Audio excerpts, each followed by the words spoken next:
Greetings and salutations. Welcome to Life and Books and Everything. I'm Kevin DeYoung, Senior Pastor at Christ Covenant Church in Matthews, North Carolina. I am joined by my familiar guests, Justin Taylor and Collin Hansen, who is looking like he's been in the Grand Cayman Islands with sun-bleached hair, the sun just peering in through the Birmingham sky. Or just fake podcast lighting, one of the two. Fake podcast lighting, very good. Pick your one.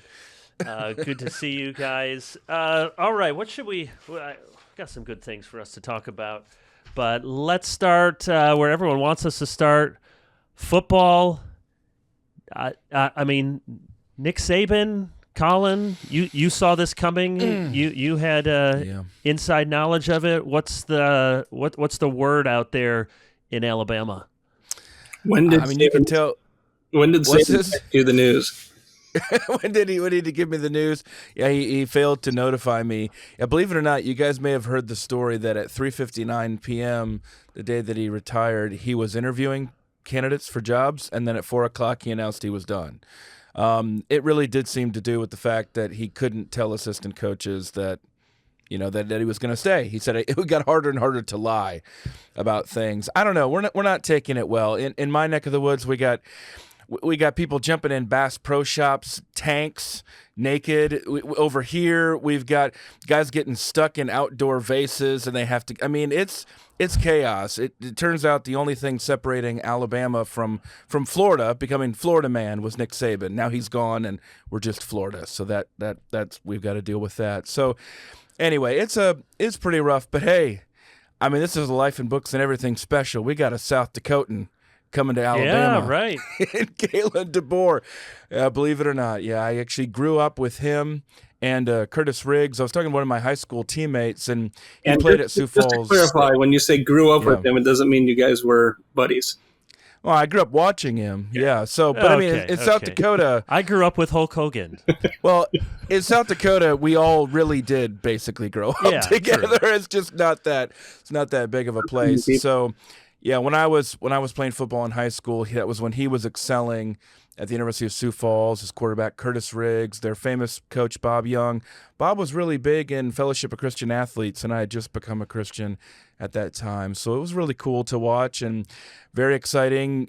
Him bringing a South Dakota accent to Alabama is quite an adjustment for us to watch, and him also bringing South Dakota levels of dress formality or informality, we should say, is also a little bit of an adjustment, but it's quite a sight to behold. A lot going on. Is the South Dakota accent different demonstrably than the Minnesota? It's just a little less pronounced with a little more Western twang. Not really a Western twang, but a little more country than that. But it's basically the same. Christy Nome. That's a good authentic South Dakota. Yeah. Kalen doesn't have it quite as much. But keep in mind, 10 years ago, he was still the coach at Sioux Falls. I mean, that's quite University of Sioux Falls, NAIA. That's a big jump in 10 years. Indiana, Fresno, Washington, and now Alabama. I certainly don't think he would have seen that coming in 10 years ago. In the spirit of the airing of grievances, which, by the way, after that episode, I'm just noting grievances everywhere. Getting ready for next year? Yeah. I mean, almost every other day I'm remarking, I need to write that down. That too is a grievance that I'd like to keep track of. So I'm sure I can't possibly remember all of them. But do you have one thing in your mind that you think could fix college football that is somewhat in the realm of possibility? I mean, what's going to happen? Everyone that I know who knows people and knows things says the name, image, and likeness, wild, wild west days we're living in, where it's just out in the open. Yeah, you got to pay somebody $2 million. You know, high school kids getting NIL payments just pretty out in the open for years before they matriculate to college. Do you guys have a solution? I think it's... Collin is running for commissioner of football, so he's thought through this. He's got a give it to us, Collin. Well, I'm interested to see how this is working for Nebraska, but back, it was about 10 years ago or so when the movement for unionization started at Northwestern, and it was widely criticized, the quarterback who undertook that, and ended up the coach having to be in arbitration and things like that. It got really nasty. Ultimately, we're going to have collective bargaining, and the students are going to have to become employees. There just isn't any other option other than that, because it'll be in the best interest of the universities, because they have to be able to negotiate contracts and be able to hold the athletes accountable to contracts, because the transferring and the NIL deals aren't working for them, so they're going to have to concede. I think that's what will have to happen. Then you see if you have salary caps or things like that. But the simplest way to look at it is to say college football could go the baseball route, whereas every man, woman, and child for themselves, and the sport shrinks, or they go the NFL route where they're all in it together and the whole sport increases. That's my guess. But Justin, what are they saying in Nebraska about it, or in Iowa about Nebraska? Yeah, Matt Rule came from the NFL to back to the college ranks, and he pointed out there's no contracts. So I just heard about a Florida player, high school kid, who was offered like a $13 million five-year deal, and then it didn't materialize. There's no guarantee that you're getting that money. So how do you prevent people from, you're a college kid, you're moving across the country, you're going to a university thinking you're going to get X amount and you're not. So yes, something has to standardize, but Nebraska's on top of that. And I think if you're not, you're kind of dead in the water these days. All right. So life and books and everything. Let's go to the books before we go to our main topic for the day. Any book you guys read over the holidays or started that's worth mentioning? You got anything for us, Justin? I'll mention two that I started and haven't finished, but one non-Christian, one Christian. David Grann's The Wager. I don't know if either of you have read that, but David Grann is a narrative nonfiction author, investigative journalist, writes for The New Yorker, probably at the top of his game, I would say, and an Eric Larson type, but he wrote Killers of the Flower Moon, which has become a long movie, and he is very good and wrote this about The Wager, the ship that crashed, and basically begins the book by saying, I wasn't there. I didn't see any of this.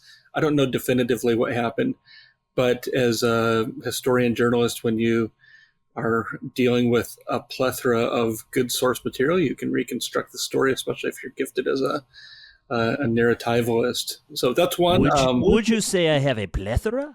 Plethora. I have a plethora. Jefe. Let the reader understand. Continue. The Christian one is a Crossway book. I read from every Crossway book, but don't sit down after they're published and read every single book unless they're by Colin Hansen and Kevin DeYoung, of course. Does anybody sit down and read every Crossway book? It's not a gotcha question. I'm just wondering. I think there are some guys and women in our sales and marketing who are like, they seemingly have read every book. Wow. It's crazy. But Jonathan Lehman's book on authority, there's so many books as a publisher that you think, what can we publish next that has not been covered? That's not been covered recently, adequately from a Reformed evangelical perspective. And I think Jonathan landed on something that's really important. It's not marginal, and that there's not a lot of great resources on thinking through authority, divine authority in the church. You've got elders, you've got congregation, authority in the family, you've got parents and children, authority in marriage and the workplace. It's a really important topic, and I don't know if anybody else has really worked through biblical material, theologically conversant with a heart that wants to care for society and church and family. So appreciating Jonathan's work on that. Yeah, that's good. I have that and have just started it, but looking forward to reading through Jonathan's book there.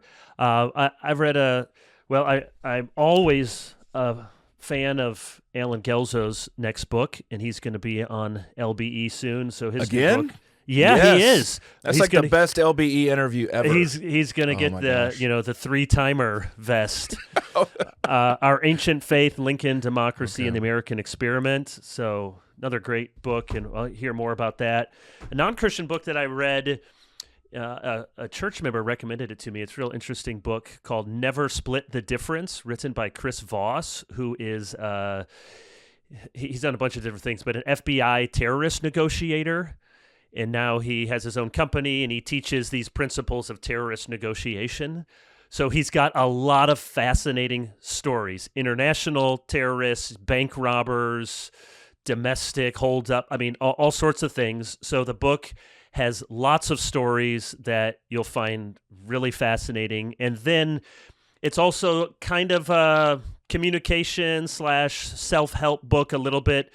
So he distills these into some basic principles of how to communicate with people and how to get what you want.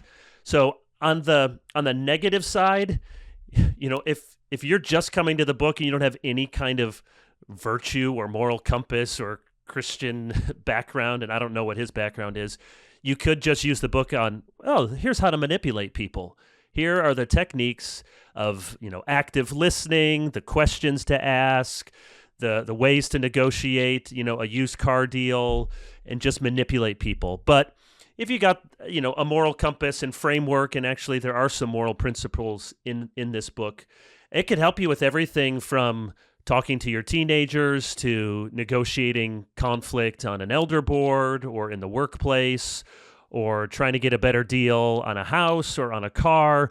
It's just really fast. I mean, I don't know if there are any lessons in there that will strike you as, wow, I'd never, ever thought of that before. But he really distills them well into kind of sanctified common sense principles that you realize, oh, yeah, I do see how. I'm glad that you and other people have thought through how to negotiate with terrorists. And one of his big points is it really takes the soft power rather than hard power. That is old school mechanism of just in your face. I'm not giving that to you. Sort of put people in their place. He says rarely works. You need them to know that you're trying to understand what they want, what are their issues behind the issues, because everyone, even in those situations, has something that they want, even if they haven't quite realized the thing that they want. So never split the difference. And that's going to help. It's going to help me be friends with you guys. How to negotiate? It's not easy. How to negotiate with terrorists and toddlers. That's right. But I repeat myself. Colin, did you read a Russian novel or? I did just pick up another Scandinavian work the other day that I'm looking forward to. No, I thought of a few books in particular related to this podcast and our friendship. One of them was going to be Jonathan Leeman's Authority. Simple way to put it, I think, in there is to say it's a really good book to read with your elders in your church, especially those who would wear the different authority hats in the home, in the workplace, as well as especially in the church. And so really, really interesting, really good, and wide-ranging book in there. So thought of that one. Kevin, the book that you just mentioned there sounds a little bit like David Brooks's How to Know a Person. So I wonder why there's multiple books that seem to be very popular, just talking about how we can be friends with one another. Maybe that's a post-COVID kind of phenomenon going on there. But another, I don't know, have you guys read the Meacham book on Lincoln? No, And There Was Light? Read it. I thumbed through it at a Barnes and Noble, but yeah, I mean, I would recommend it. Of course, it helps if you just love reading about Lincoln like we do. I had somebody tell me the other day that they really like Meacham, but they got into this book and they thought, oh, it's way more academic than I was expecting. That's actually why I liked this book, because I don't like Meacham's other stuff always for the opposite reason. So this one was really good and felt like it shed some light. But the one that I wanted to mention here, have either one of you, and Kevin, I've had him on Gospel Bound, but he'd be a good guest for you here as well. It'd be Get Married by Brad Wilcox. Yes, he's coming on LBE in a few weeks. Okay, perfect. Yeah, so I should have expected that. That is a really, really helpful, fascinating book, another one that I just think should be widely read by church leaders, by families, anybody trying to think about the big issues of why people are not getting married and not having kids anymore. But I don't know what you guys see, but when I mention things like the just precipitous decline of children as well as of marriage, I don't think most people even realize that that's happening. What do you guys think? Is this like common knowledge that we're in this demographic collapse almost everywhere around the world, and that very few people compared to any other generation are getting married anymore? I think it's I think the news of that has snowballed in the last 12 to 18 months. I mean, there have been books on this, and I wrote a piece in First Things last year on it. So I know there have been books for the last 10 years or so, but it does feel like very imperfect sense of looking around. There's just more and more people in mainstream news sources writing about this. So I feel like it's getting known. I don't know about the person on the street. And I also think I live in, I hate saying a bubble because that sounds negative, but I think I live in a pleasant world of surrounded by a lot of Christians and healthy Christian institutions, and we all have problems, but healthy families where I think I don't see in my immediate circles this precipitous decline, the person with 9 kids says. But I think more and more people are aware of it. What I don't think they're aware of it, I think they're aware in an intellectual way. I don't think people realize, no, this is not just kind of hand-wringing as Christians, like, oh, man, this is so bad. People aren't getting married and having kids. This is the explanation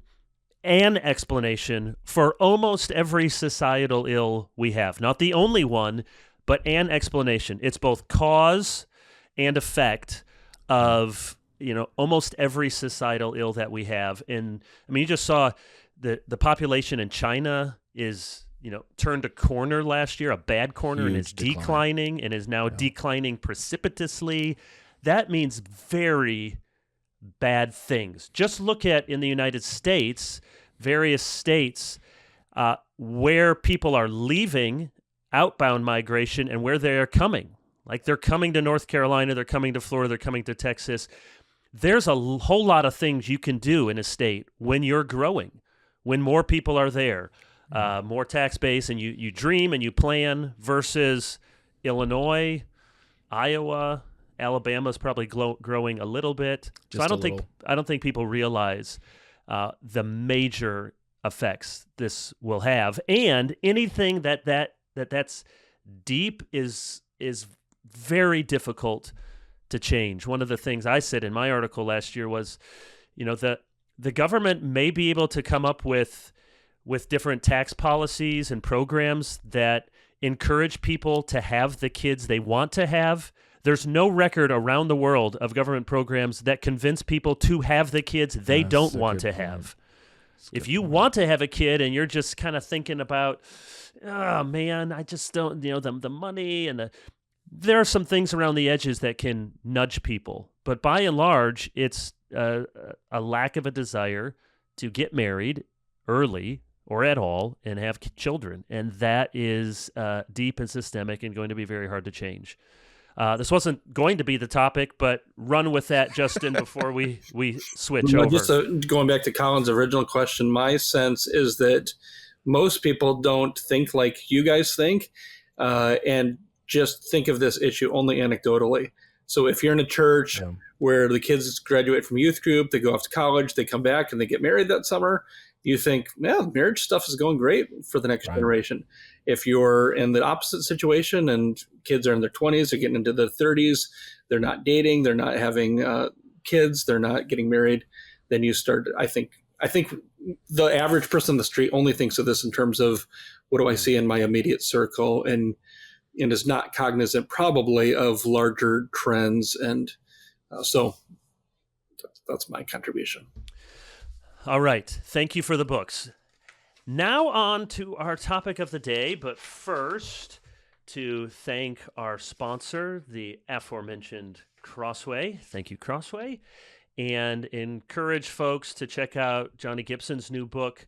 So it's just been a great series of books. First, Be Thou My Vision, 31-day devotional, which you can use over, and then there was one for Advent, and now he has one coming out for Lent, O Sacred Head Now Wounded, for individuals and families, 48-day liturgical devotional guide that will lead readers through Easter, Holy Week, Pentecost, and just like the other ones, just really rich, deep, thoughtful, easy to use, pulling together resources from, in particular, the Reformed tradition, but, good, deep Protestant liturgical kind of devotions. I've heard lots of anecdotal evidence of people using this in their churches, sometimes in their services, in their homes. So, O Sacred Head Now Wounded by Jonathan Gibson. What I want to ask you guys about is a topic that we've talked about a lot in private, and at times we've said, well, should we have an LBE episode about this? And so we're going to venture it. It's probably a topic we'd have to return to 2 or 3 or 4 times to do it justice, and we won't be able to say, a fraction of what we might say. But that is to talk about this thing called YRR. Young, Restless, and Reformed movement. Sometimes it was called the New Calvinism or the Reformed Resurgence. What sparked this recent round of some discussions and ruminations is an article that Jake Meador at Mere Orthodoxy posted last week, and some reflections in particular about Gen Xers. So Justin and I would be toward the end of the Gen X cohort, and I think, Collin, you're just over into the earliest of the millennials. That's right. So we can welcome you as a vagabond in our midst. So you can feel free to riff on what Jake's piece was about, and just thinking. And I think one of the themes that in particular we may want to talk about is what's one of the problems that young Gen X leaders, pastors, thinkers were promoted too soon. And so he was comparing with like Keller and Piper and others who really kind of came on the scene publicly when they were in their early to mid 50s, which, that's still more than 5 years away for me. I'm 46. So was it that people were elevated to positions of leadership, prominence, platforms too soon, and have proven to flame out in different ways? So that's one thing. And last word of preface, one of the difficulties, I think, for the three of us in talking about this, and why I haven't ventured this as a conversation point, is because, but this is going to sound sort of full of ourselves, but I think the three of us had a front row seat for a lot of this. I mean, Collin wrote the book on Young, Restless, and Reformed, though some people have said that I wrote the book. Not Kevin, believe it or not. James McDonald was insistent that I wrote the book. I didn't.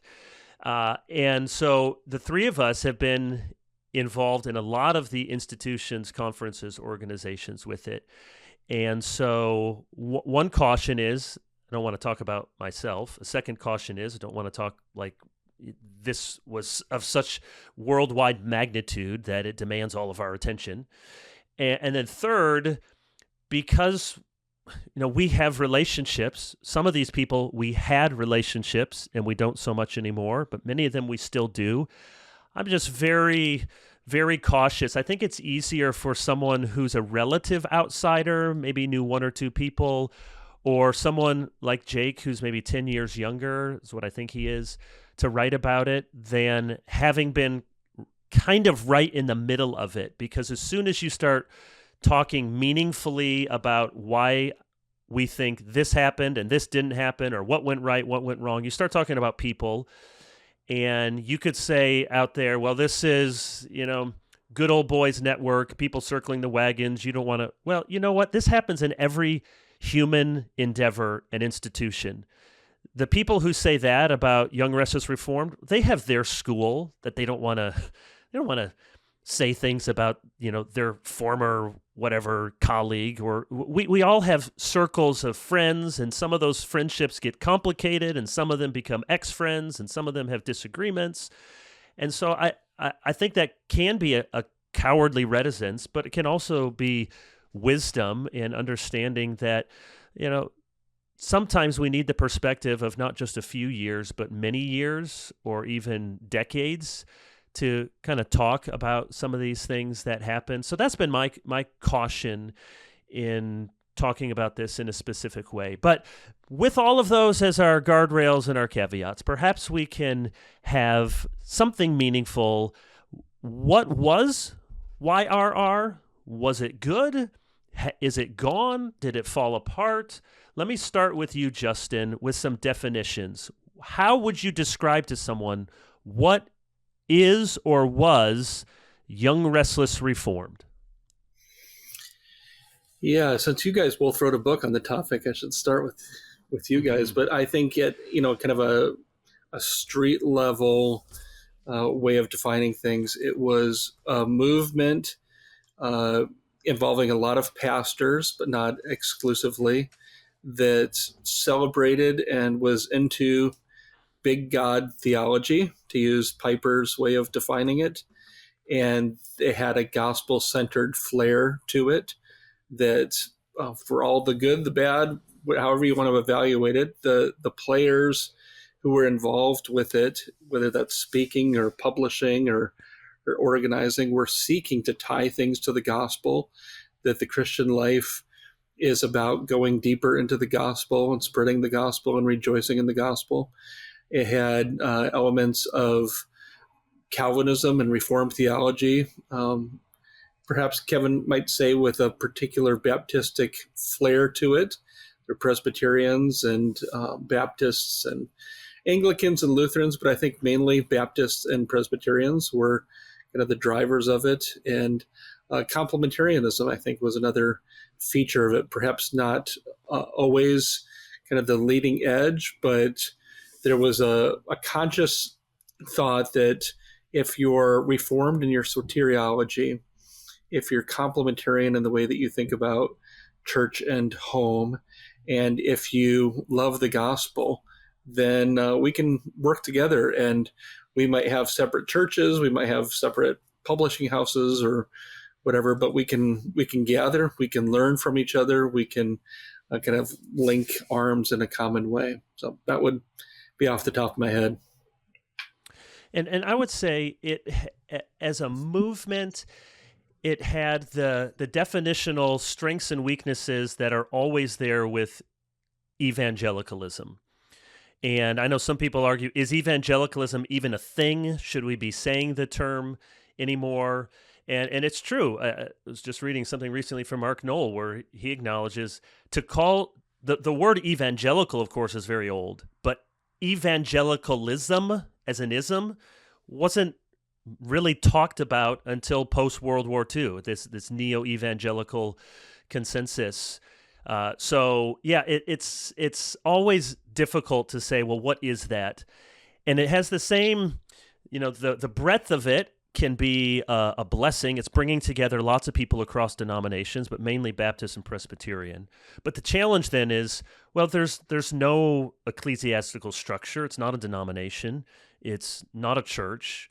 And like evangelical movements tend to be, it centers around certain people, institutions, conferences. So with YRR, it wasn't so much colleges and seminaries, though certain ones would be favorable to it. But I think we'd all say that Together for the Gospel Conference, the Gospel Coalition website and conferences and regional chapters, Acts 29 was a part of it.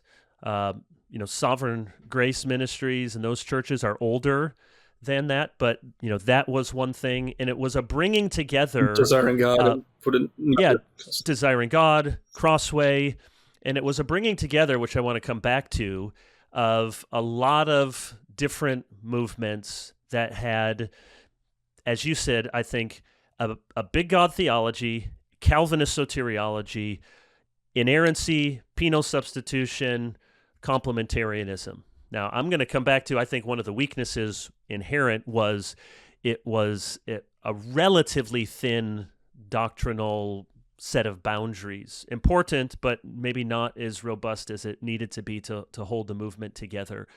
But I think during those years, let's just say maybe 2000 to 2015, I think you could look around and see, as lots of people noted, it's a lot of the same people at those conferences and people coming together and often endorsing the same, each other's books. And there was something that was not completely defined, but not completely undefined, that was growing in attracting people and was used of God, I think. Collin, you wrote the book. How would you define Young, Restless, Reformed, or the New Calvinism?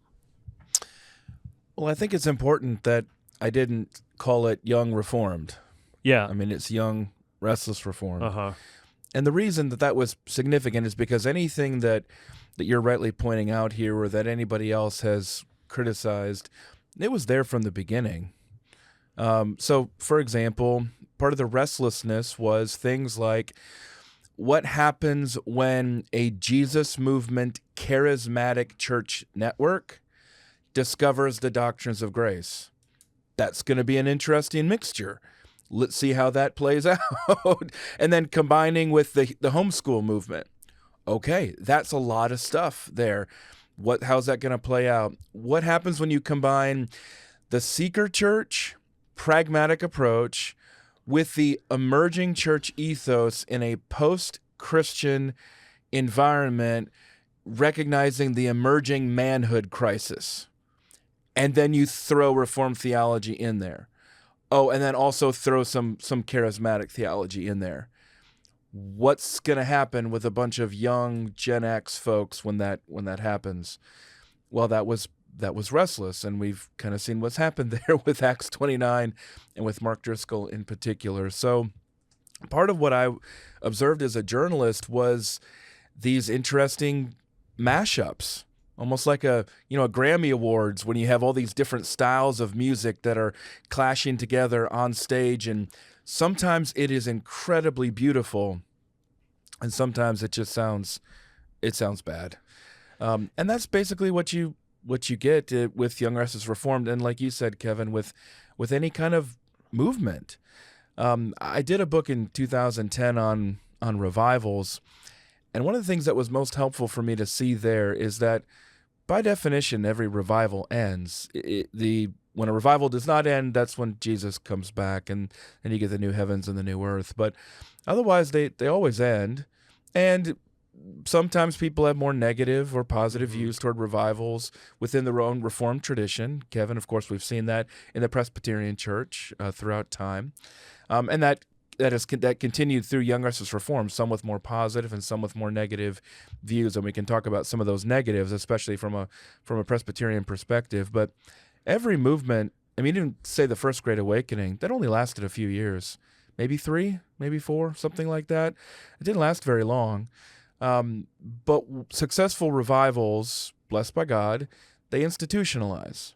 Mm-hmm. And that's effectively where we've been for quite some time. And so, we'll come back to this in terms of evaluations, I'm sure. But my overall perspective is that you had something of a revival, however you want to describe that institutionalized the way that successful revivals usually do. And the influence of New Calvinism, it's not so new anymore. But in the sense of Calvinism itself always being a significant influence in American religious life, that continues like crazy. And all you'd have to do there is look at your seminary numbers, and you'd see the ongoing influence of Calvinism there. Those are a few thoughts, Kevin. Yeah. So here's where I want to go. You mentioned evaluation. So let's talk about what was good. Then let's evaluate some problems. And let's look at that twofold, both problems that the movement could have seen or should have seen, and ones that nobody could have seen and everyone's facing. And then we'll end on, I think, a positive note, asking the question, well, is it over, or what continues that is encouraging of this kind of impulse. So first then, of those 3 or 4 questions, evaluating what was good, because I think it's easy now. People just list, like you did, especially after the podcast, like Driscoll, Mars Hill, and you can just list, and then it just all sort of bad. And in particular, if you want to come with a, Jesus and John Wayne kind of squint to see and put the worst possible construct and blame the theology for personal failures and all of that, it's easy to just have a negative. When we were all there were tremendous blessings of books, of conferences. I mean, I'll just say personally, some of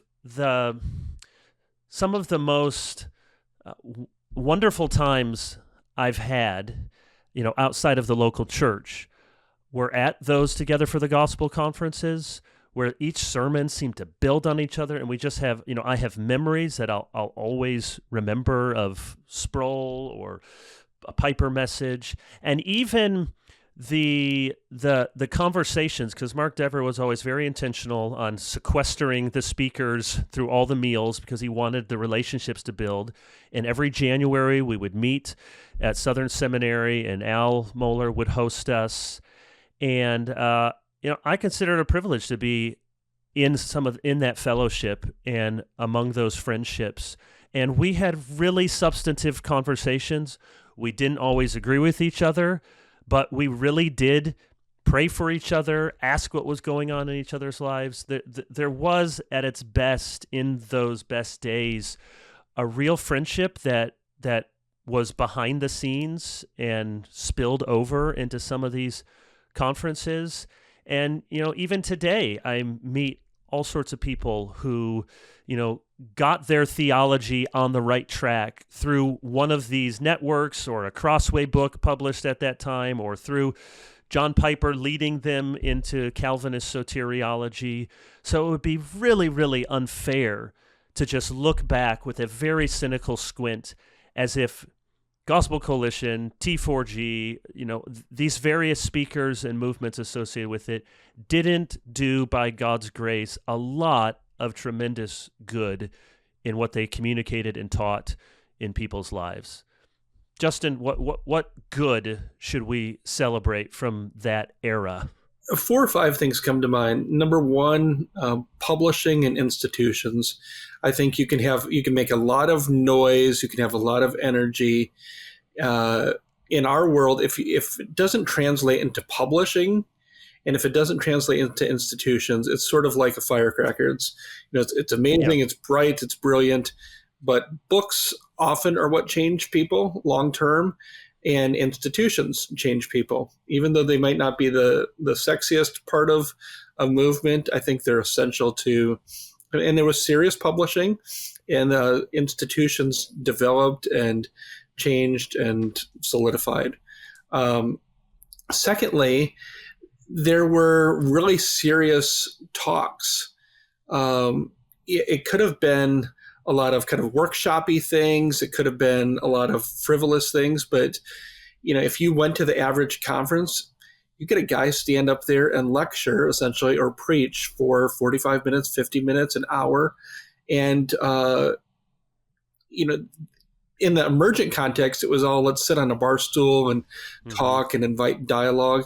This was, we are going to preach, we are going to teach, and people would sit and listen to substance. So I think that's an interesting thing. And they were serious. It wasn't a lot of frivolity or gamesmanship. It was guys who really prepared and brought substantive messages. Third, there was a theology of suffering. I think that when Matt Chandler got cancer, if you can talk about the collective ethos or mindset of a movement, it was a sobering moment. And I don't think you could have a substantive movement without acknowledging the reality of suffering in the world. And you would have John Piper and Tim Keller and R.C. Sproul, mature men who had seen affliction and had lived a number of years and held people's hands when they died, teaching and modeling how to walk with people through suffering. two more that come to mind. Number 4, if I'm not losing track of my numbering, there was a worshipful element to it. I think if you asked any of the people at T4G, what's your highlight? They might say Kevin DeYoung's sermon, H.B. Charles talk. They wouldn't say Kevin DeYoung's sermon. They might say that first.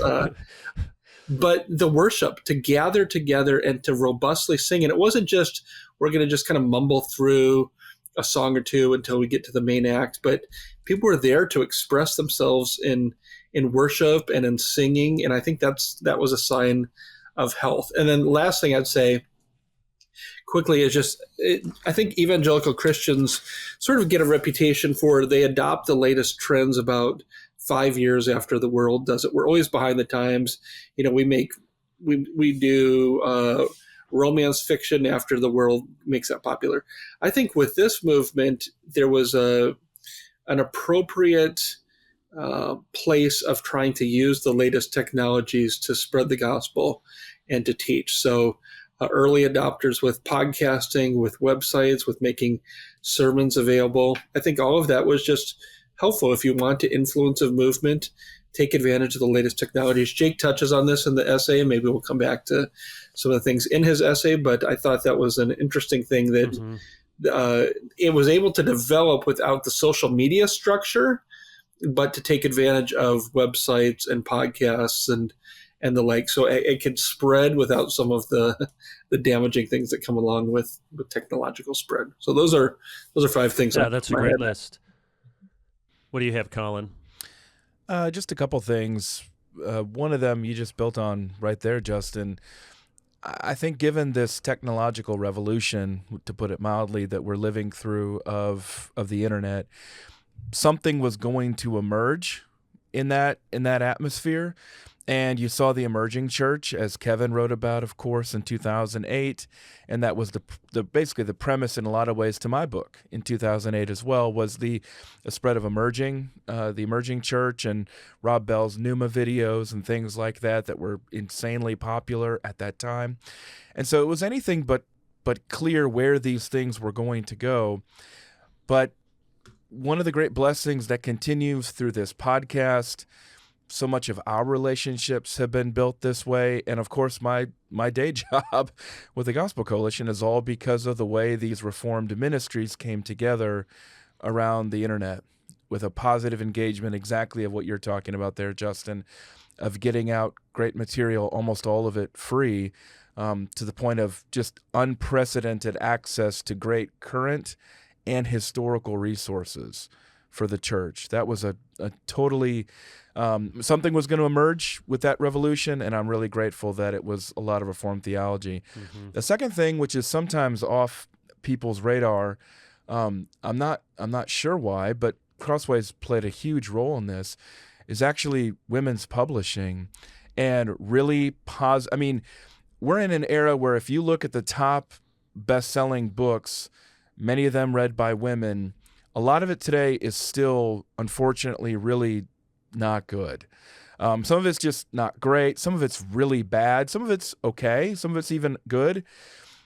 But a lot of the stuff that Crossway has produced, really serious material by women, some of it for women, some of them for the whole church. Authors like Jen Wilkin and Rebecca McLaughlin have only emerged in the last still 10 years or so. That's a huge blessing that's changed countless lives. Toss in Rosaria Butterfield in there. I mean, these are total changes from what had happened before. And I think, Kevin, one of the things that actually we probably do bring to the table that other people don't, you did a good job of explaining all the things that people can rightly maybe criticize or hold against us in this conversation. But one of the things that we can talk about is that we know what it was like before because we grew up in it. And I mean, we went to the seminaries, we went to the universities, we saw these things, we were in the publishers, we know what it was like before and after. And of course, that's the same for those who are older, but I think we experienced them in some ways at a younger age that was formative, and that kind of bled through this transition. So those are a couple good things I'd mention, Kevin. You also said something important, Justin, about pastor-led. And here I'm going to say this as a pastor, so maybe it seems self-serving, but I think conservative evangelicalism is healthiest and best when there are pastors to lead its doctrinal, its piety, its worship formation. And I think we see this, even kind of before Young, Restless, Reformed.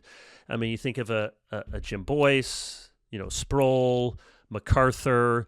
Now, one of the knocks, and I think there's some it's somewhat fair today. Well, I know some people say, well, there can be an unhealthy clericalism that makes it sound like pastors, they're going to give us our political theology. The pastors, it's true, pastors aren't experts on everything, and we shouldn't think that only pastors can speak meaningfully to Christian people and to churches. So I totally agree with that. One of the things that pastor-led does, though, is it at its best, it focuses on doctrine and history and missions and worship and evangelism, and it brings to bear a perspective that I think it is missing. And as somebody pointed out last week with, the dozens of books being published against evangelicalism right now, you can just look at them. I don't know if any of them are written by pastors. It's not that there aren't pastors who have those criticisms, but I think it does shape you in a different way. If you're thinking, before you criticize a whole ism, you're thinking of the very people that you're leading, that you're loving, that you're serving.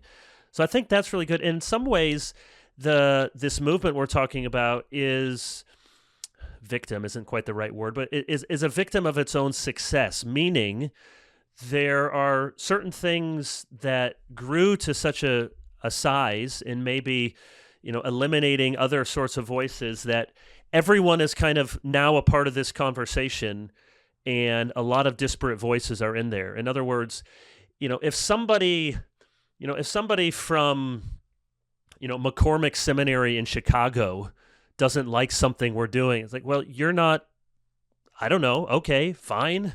You're not in our networks.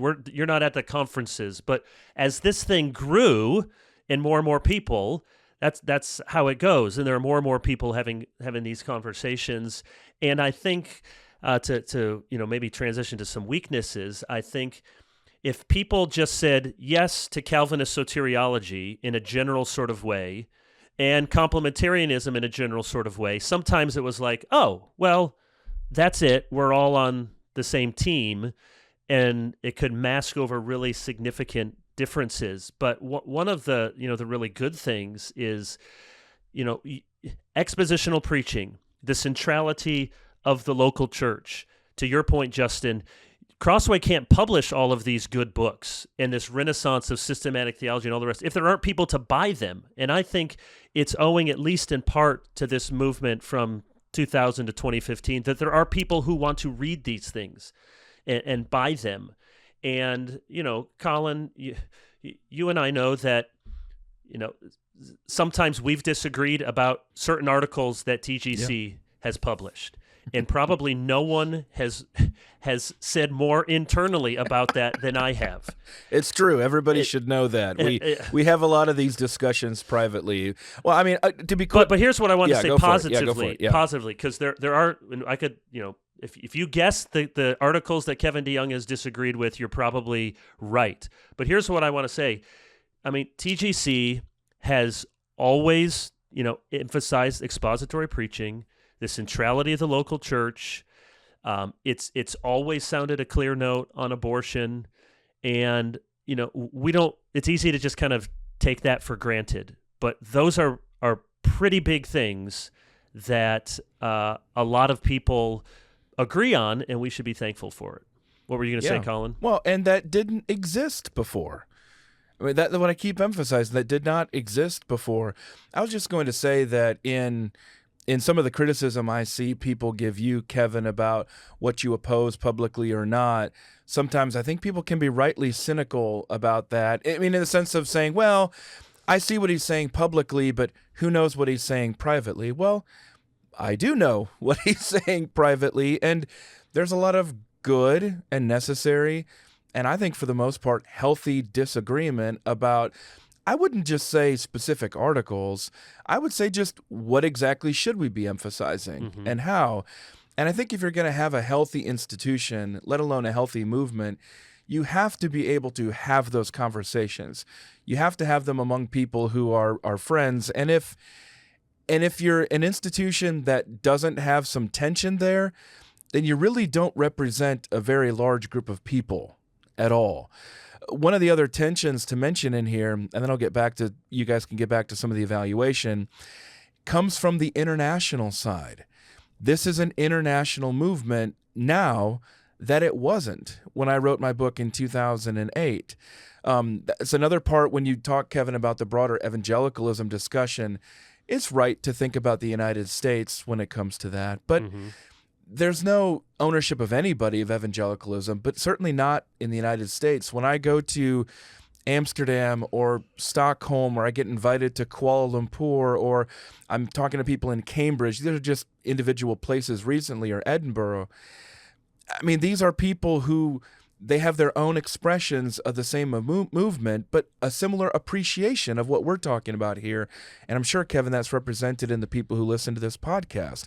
That's another blessing, but it comes with it a tension, as you pointed out, because there's going to be agreement on some of these essentials, but what it decides that are essentials and non-essentials are all of a sudden, they're going to switch over time. Those non-essentials, and some of those non-essentials have become more essential in some people's eyes and have created a lot of understandable tension. So Justin, you can riff on that, or we can turn the corner here as we do evaluation and think about what were some of the things that we should have seen, and maybe we did, and maybe we said it, other people did. So you can make the we as generic as you want, but that this movement should have seen were going to be problems, and shouldn't surprise us that there's been the fracturing that there has been. And then we'll round that off with, the things we couldn't anticipate, and then end with some positives. So go ahead, evaluation, Justin. What's some of the writing on the wall we should have seen in the heyday of this movement? Yeah, I'm hesitant in some ways to answer that, because I'm just so aware that hindsight is 20/20, which is a cliche, but it's true. And I was thinking about these things in the heyday. Like, am I judging this person wrongly? Am I being naive? Is this person should not be trusted or published or invested with this authority? And some of that may be just reflexive defensiveness, because none of us, the three of us, are detached journalists or historians looking at this from afar, but we're all involved with people and with various things. I think it's very difficult to handle success, rapid success. I think that you can shore up a lot of weaknesses, but you can't get an injection of spiritual maturity. So I think some of those things where were we investing too much in people who were not prepared to handle it? I think that's one of the points in Jake's message, and you've alluded to it, his article. You alluded to it earlier, Kevin, that it's not that John Piper wasn't known or hadn't published anything until he gave his one-day thing, but his most prominent message was when he's in his 50s, and same with Tim Keller. When you have some of these younger guys, when they're hitting the peak of their career in their 20s and 30s and publishing, I think that can be problematic. And I don't think that we always know how people are going to handle, number one, success until it happens, and number two, adversity when it happens. So you can have a football team that just, the locker room culture is amazing when you're on a winning streak, and then when adversity starts to happen and tensions start to happen, what is your culture like within that? So I know that one of the criticisms is going to be that the agreements seemed more substantial than they were in reality.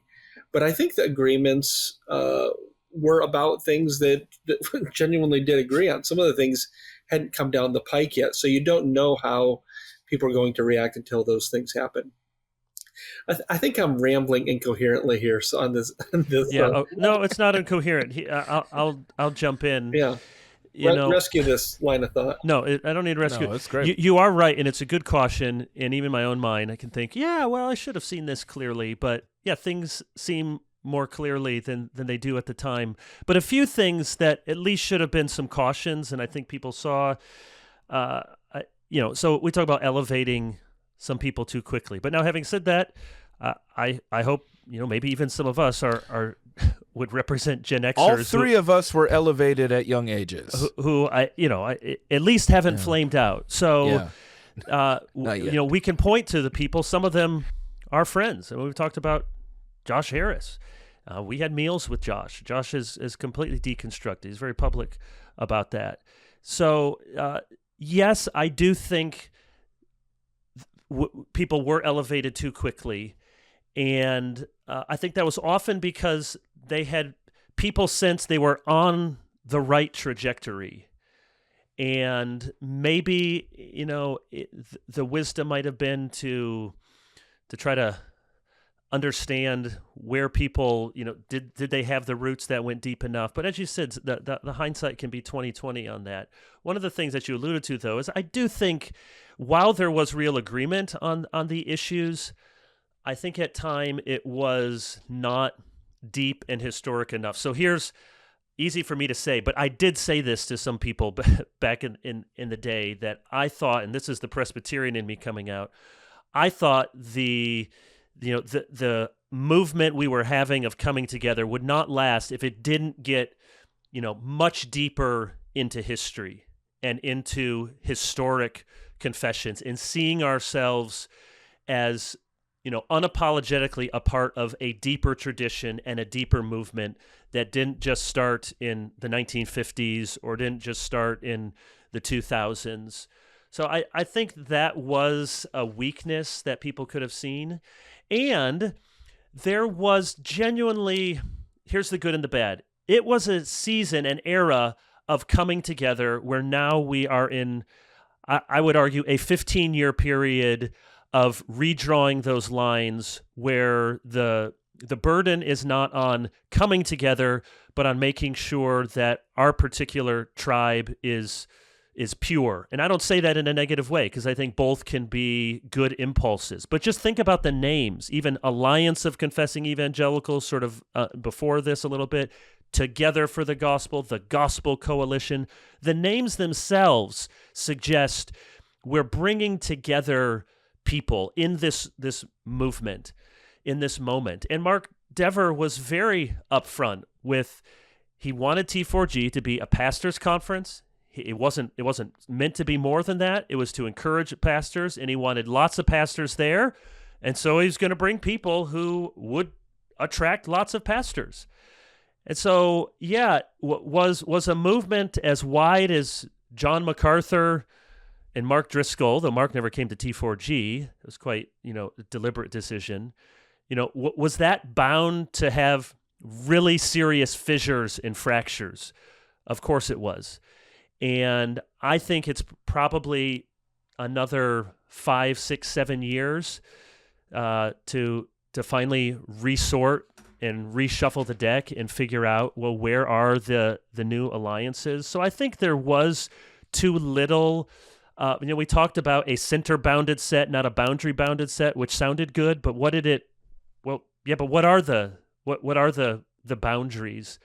And I think as some of the issues changed, we sometimes were maybe caught, and I'm saving this about myself, caught flat-footed as how to address a new set of issues for a movement that was particularly addressing one set of issues, okay, inerrancy, Reformed soteriology, complementarianism, and once you get on board with those things, what happens when a new set of issues come about? And, it was heavily Baptist. I think at some of the largest T4G conferences when there's 13,000 people, there were like 200 people from the PCA. Now, the PCA is much, much smaller than the Baptist world, and Presbyterians may feel like they have presbyteries to do this, but I think one could rightly say that, well, it wasn't really a, Anglican, it wasn't Lutheran, it was Baptist with infused with some Presbyterianism. But on the other hand, that's often been kind of how the evangelical movement has existed and has operated, with, lots of Baptists and Presbyterian, capital R, Reformed guys, writing the theologies and guarding the flanks.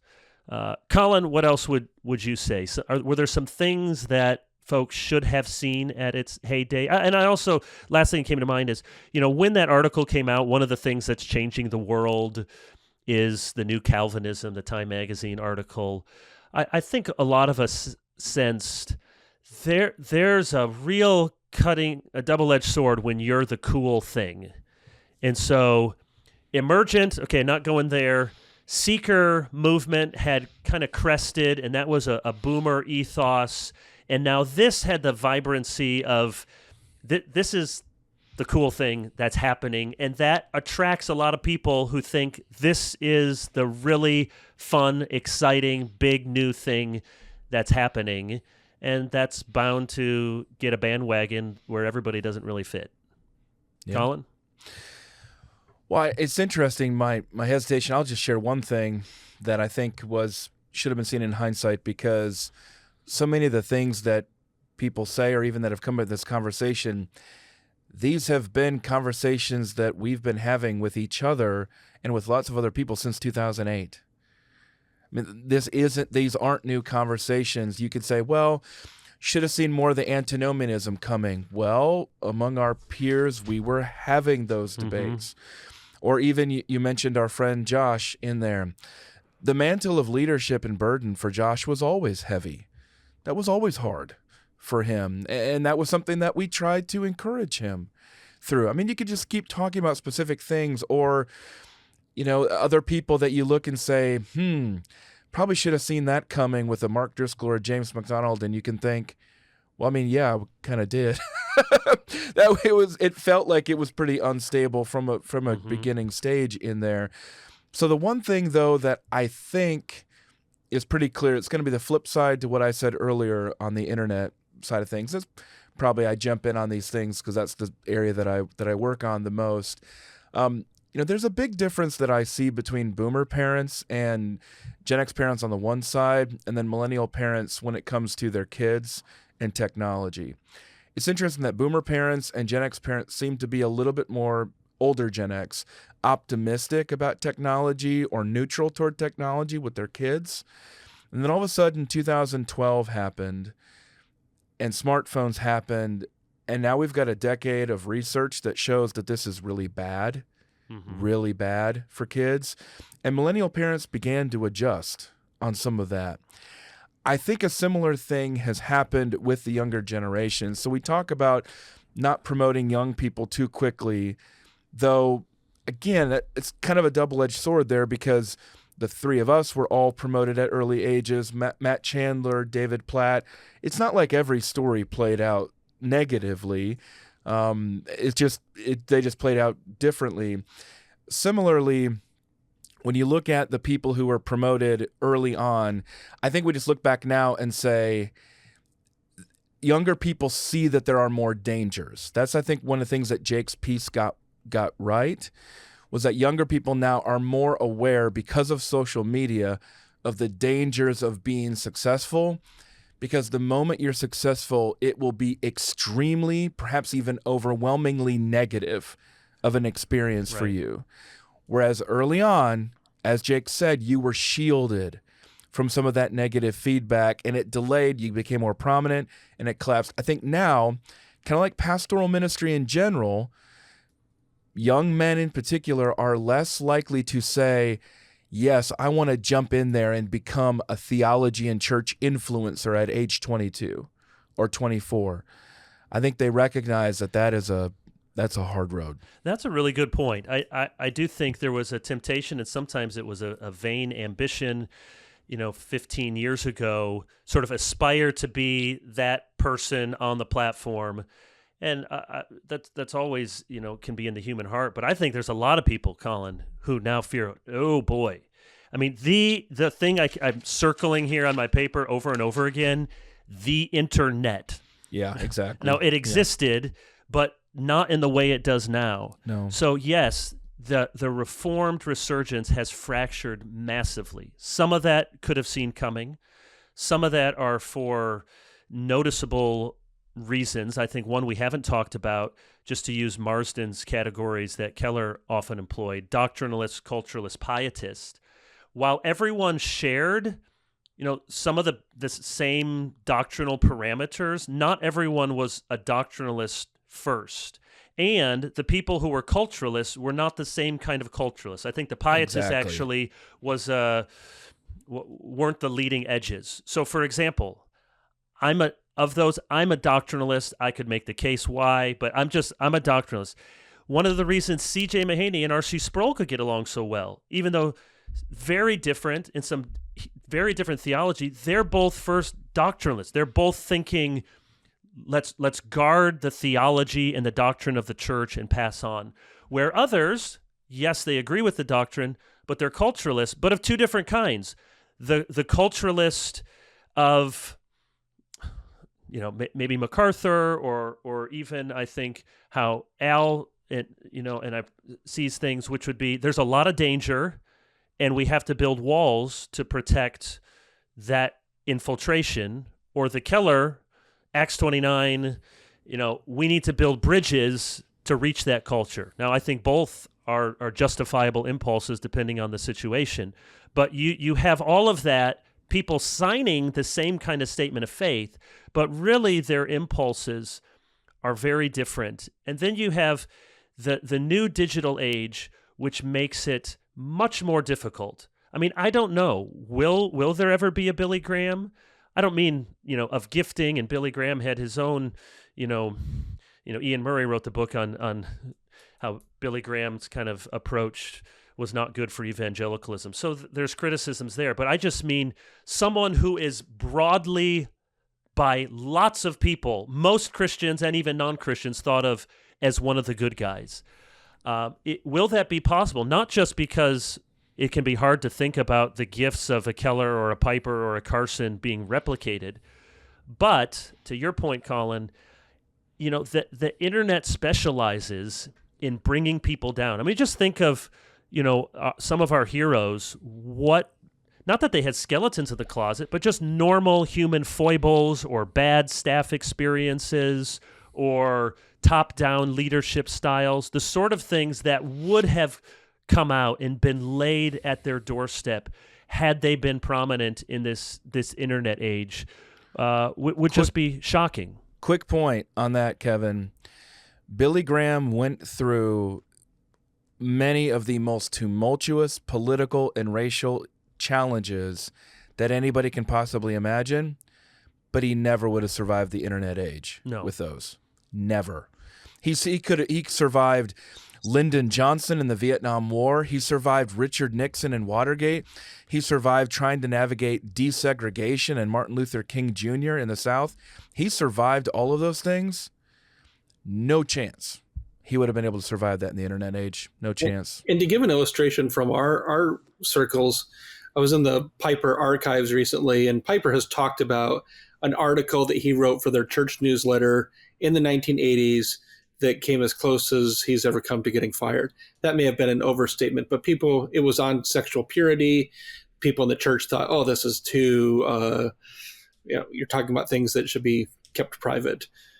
It was provocatively stated. It was a provocative article. It was, it was John Piper and, 40 years old writing this, and it caused a stir at the church. And I was just talking about it with somebody at Desiring God, and they pointed out, nobody knew about that outside of Bethlehem. Yeah. Like, he did that. It was hard. People would have been quote tweeting it and dragging him and trying to make it Imagine look if that had like- been Ask Pastor John. Right. This Exactly. is so being able to weather controversies in the pre-internet age had some advantages for people like that. And to just round this out, the evaluation about the things that we couldn't see. Ferguson in 2014, Trump 2015, 2016, other racial issues, but George Floyd, COVID, RIFRA in there in 2015 as well. RIFRA in there. Religious right. freedom in Yeah, 2015. I think it's safe to say, at least in most of these spaces, there was a kind of unwritten rule, but understanding that we're probably not only conservative theologically, but everyone's kind of conservative politically. And so you can talk about beware of the idols of, the donkey or the elephant, because everyone kind of figures, well, you're probably, because of the abortion issue and others, probably mostly Republican here. And I think as there was a real growth with African Americans coming into this movement, I think in hindsight, it was an uneasy alliance.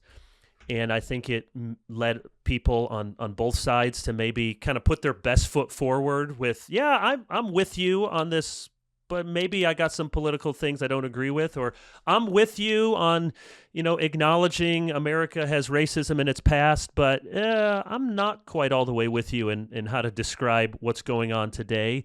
I think those underlying tensions, which we're kind of navigating and putting our best foot forward, all of those events that we just talked about, exposed them, and the internet blew them up.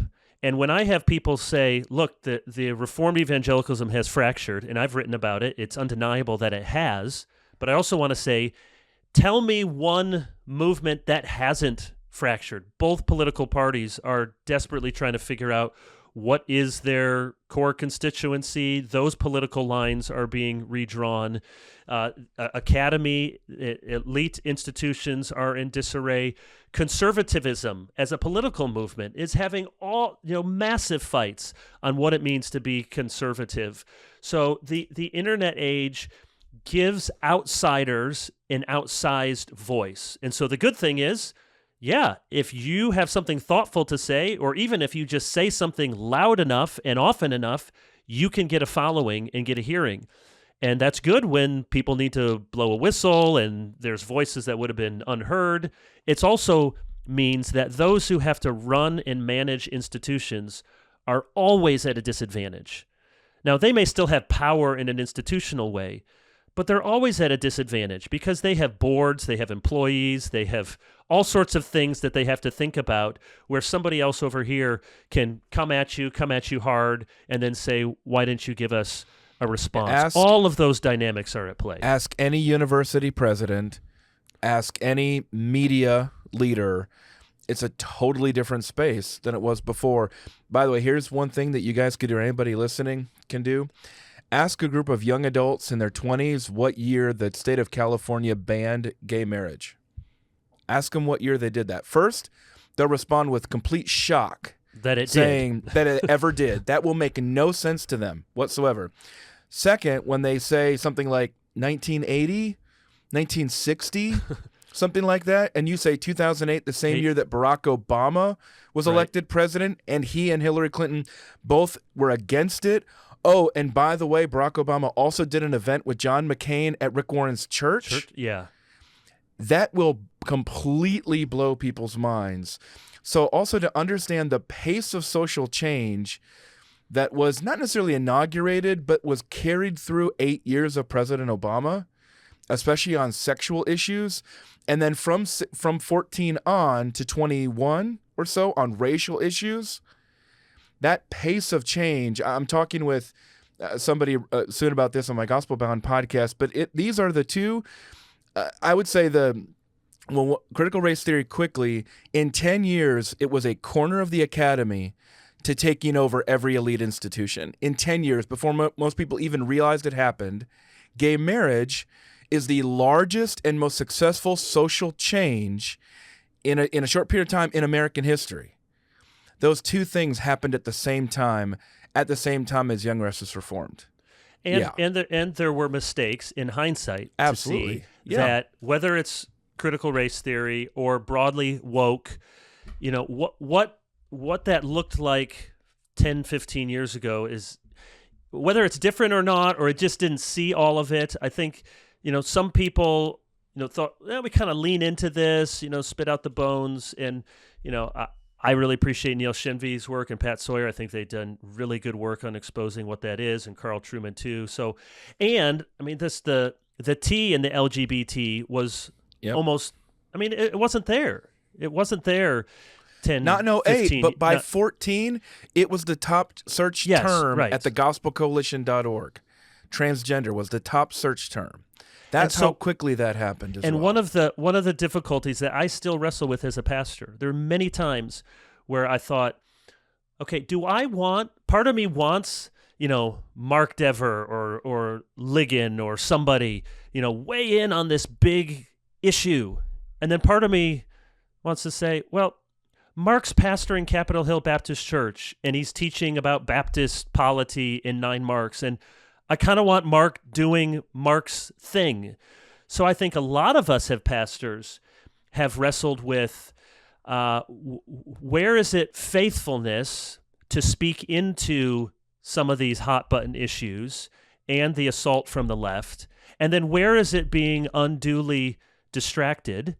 So, I've written about Doug Wilson before, and Doug has one approach to it, and I agree with many of the things that he's against, and I'm on record of saying that's not the approach that I favor. But I think it's one approach to say, we're going to comment on almost all of this stuff. And as a pastor, I'm often wrestling. Okay, New Yorker or whatever does the article with the cats and polyamory. Polyamory, yeah. Yeah, should I write an article about that? I have a website. Should I do some on world opinions? You could certainly make the case that I should.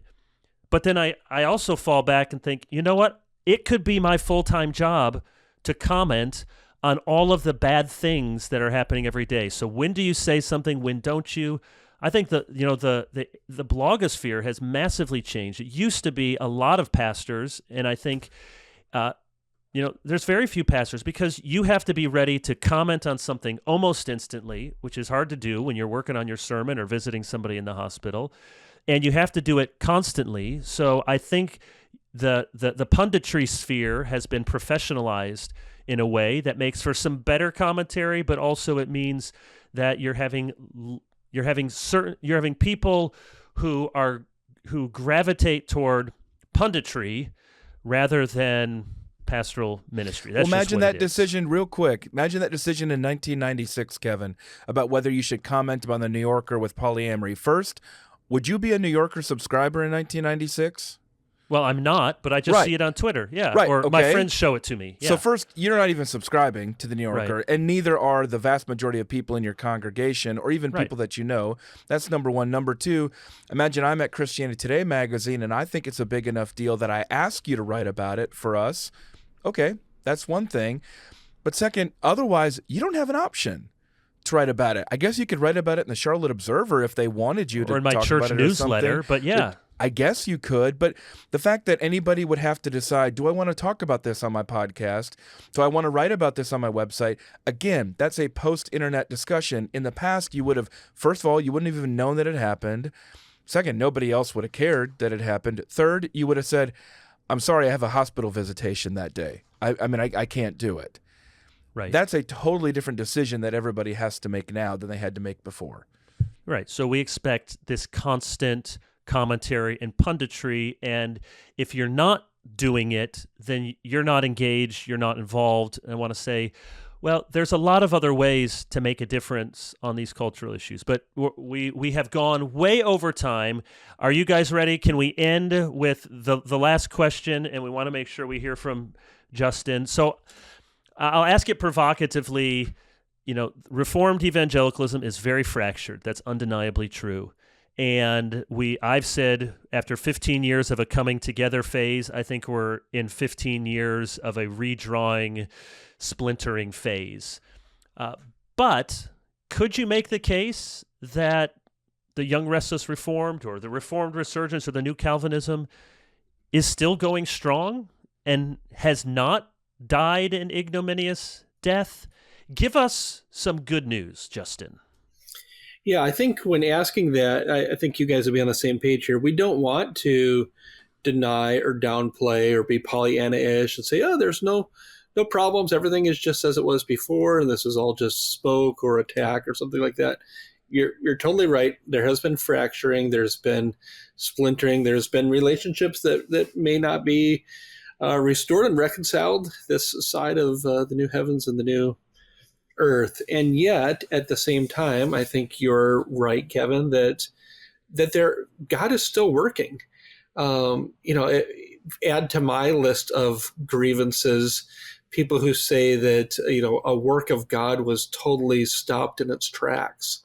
I just think that's wildly untrue. I'm biased looking at Crossway. Crossway is flourishing as it never has before, is pumping out 100 plus books a year that are substantive, that are operating out of a quote unquote big God theology framework and applying that to children, applying that to pastoral issues, applying that to women, applying that to teenagers, addressing everything from biblical studies to systematic theology to depression, anxiety. We are living in a golden age in some respects of Christian publishing. What we're seeing in terms of conferences, we may not have the one large convening conference, but Collin can speak to this. The TGC numbers are flourishing on the website and conferences. We've got the Coram Deo conference, pastors conference coming next month that is going to draw pastors to a local church. There's still a lot of great energy. The last T4G, it wasn't like 200 pastors just showed up in a cavernous room. It was filled. The Cross conference, the Sing conference. There's still a lot of energy, and there were some people who kind of jumped on for the ride when it was the cool thing to do. And when it started to get attacked or people presented it as a bunch of Neanderthal men who were trying to suppress women, jumped off the bandwagon. But there's a huge contingent still, I think, that believe in this theology and want to link arms with fellow believers and want to worship and want to stir each other up to love and good deeds. So I think it's still going. There's undoubtedly fracturing and splintering, but I think the Lord's still in it.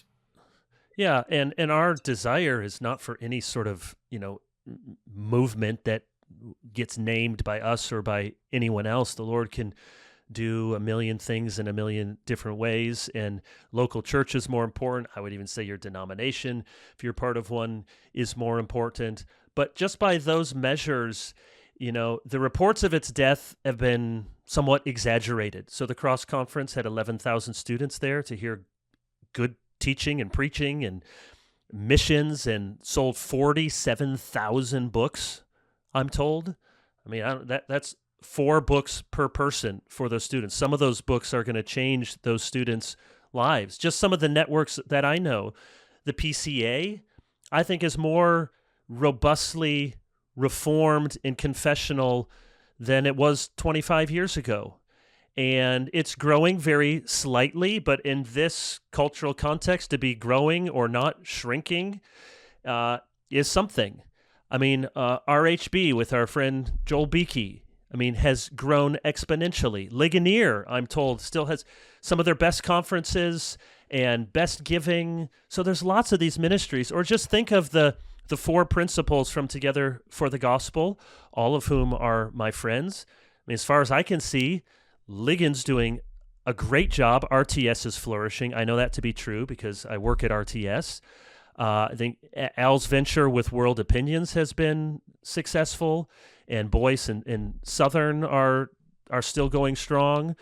CJ and his local church and Sovereign Grace, are continuing to grow and have lots of fruitful ministry. And then Mark, CHBC, is a healthy, growing, vibrant church, and 9 Marks continues to grow. So just to look at, yes, it looks differently, but once you start to parcel out some of the ministries and institutions, and there's still lots of good health. And I'm with you, Collin. When I travel around the world, it's not that they care about being a part of something called Young Restless Reform. They don't care about that at all, but they do care about these resources, and they still are listening to many of these same voices, and we have much to learn from them as well. But there's a lot of energy all around the world still on discovering or rediscovering this theology and finding health and vibrancy and doxology in it. So, Collin, give you the last word. Sure. Well, just speaking on behalf of TGC, I wish we were this dead 10 years ago. We would have been in much better shape. Largest budget we've ever had, largest giving we've ever had. I think a lot of this has to do with your perspective. If you're a super online, middle-aged person, then I suppose you can declare the Young Restless Reformed dead. I suppose that's us, Collin, super online, middle-aged person. Well, we are, exactly. But see, we also have the benefit of being on the other side of the curtain. And I think when you're on the other side of the curtain, back in those heyday 10 years ago, you actually probably saw a lot more bad 10 years ago behind the curtain. But in the front, for super online, it probably looked a lot better. But see, now, to the super online, because of all the attacks, because of just when you become institutionalized, you become more of a target in this area we've been talking about, it probably looks worse, but behind the curtain, it looks a lot better. It looks a lot healthier. And I think just last word here, if you're a woman, if you're a student, if you're an international church leader, this is very different. This is a golden era for you. When you consider the conferences, the publishing, even some of the ways that God is making the gospel clearer to people and more compelling to people against the alternatives of a world that feels increasingly unlivable, a lot of the signs that we see among youth are really positive in there. So just a lot of it depends on which perspective that you're coming from. But just, again, if you're looking from TGC's perspective, you're saying, well, I mean, and going back to what you said earlier, Kevin, about the Jesus and John Wayne stuff, I mean, I think we have about the largest women's conference there is, and 488 women signed up for our latest women's ministry cohort and things like that. It just, the metrics from behind the scenes don't look bad. They look super encouraging, especially compared to 10 years ago. But the narrative, quote unquote, the narrative is what usually kind of plays out on Twitter. And it's very different. And there is no long-term life in any movement that is just parasitic as a critic of some other person, movement, theology. And so what remains to be seen what happens with this whole other kind of movement that is anti-evangelicalism, anti-complementarian, anti a whole bunch of things, and there's a whole cottage industry of books. And I don't doubt that they can sell a lot of books, but unless there's some positive vision of something you're building to, that won't last. If you're just saying, thank God I'm not like those other nasty people over there who are doing dumb, silly things, it won't last. And let me just end with this encouragement to be committed to your local church. The Lord has not promised any school, any movement, any ism to last, only that he will build his church.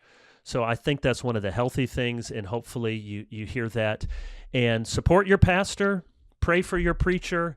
I missed the ad for Desiring God, but I can say it, seamlessly. Listen to good preaching, like all of us have benefited from Piper and Light and Truth podcast, which is their new one that gives old sermons from Piper is a great place to start. There's Sinclair Ferguson has one. Eric Alexander. I mean, we have such an embarrassment of riches. You can go online and listen to some of the greatest preaching in the English language from the last half century. and be blessed by it. And the most important preacher in your life is the one that stands up in front of your church behind your pulpit on Sunday morning. So pray for him and encourage him. And hopefully something we've said here can be an encouragement to those men as well. So thank you, Justin. Thank you, Collin. And thank you to our listeners. Until next time, glorify God, enjoy him forever, and read a good book.